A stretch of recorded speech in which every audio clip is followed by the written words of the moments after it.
નવા થરાદ જિલ્લાની જાહેરાત થતાં થરાદ જિલ્લામાં સામેલ કરાયેલા કાંકરેજ તાલુકાના લોકોએ શરૂ કરેલા વિરોધમાં હવે ભાજપના નેતાઓ પણ જોડાઈ રહ્યા છે।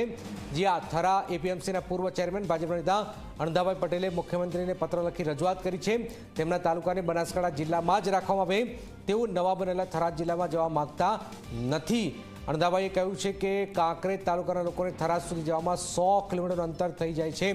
બેંક ડેરી જિલ્લાની સંસ્થાઓ પાલનપુરમાં આવેલી હોવાથી કાંકરેજ તાલુકાને બનાસકાંઠા જિલ્લામાં જ રાખવાની રજૂઆત કરી છે।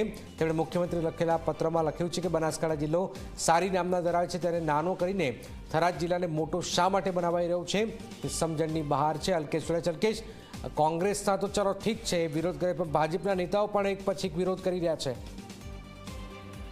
જનક બનાસકાંઠા જિલ્લાના વિભાજન બાદ જે કાંકરેજ તાલુકો છે તેને વાવ થરાદ જે નવો જિલ્લો બનવાનો છે તેમાં સમાવેશ કરાયો છે, જેને લઈને વિરોધ છે તે હવે ખૂબ જ વધી રહ્યો છે। પહેલા લોકો વિરોધ કરતા હતા, કોંગ્રેસના નેતાઓ વિરોધ કરતા હતા, હવે ખુદ ભાજપના નેતા અને થરા માર્કેટના પૂર્વ ચેરમેન અણધાભાઈ પટેલ હવે વિરોધમાં આવ્યા છે અને તેમણે મુખ્યમંત્રીને પત્ર લખ્યો છે અને કાંકરેજ તાલુકાને બનાસકાંઠા જિલ્લામાં યથાવત રાખવાની તે માંગ કરી છે। તેમણે પત્રમાં ઉલ્લેખ કર્યો છે કે ધનેરા અને રાનેર જે છે તે વિસ્તાર થરાદ સુધી જવાનું 100 કિલોમીટરથી વધુ માર્ગ છે અને અંતર કાપીને જવાનું હોવાથી તેમને ખૂબ જ તકલીફ પડશે।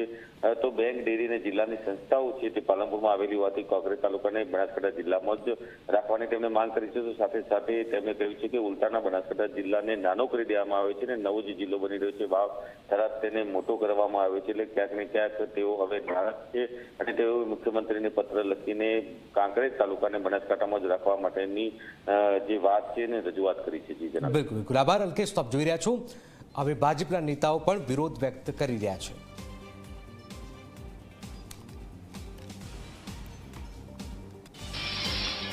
આરએસએસના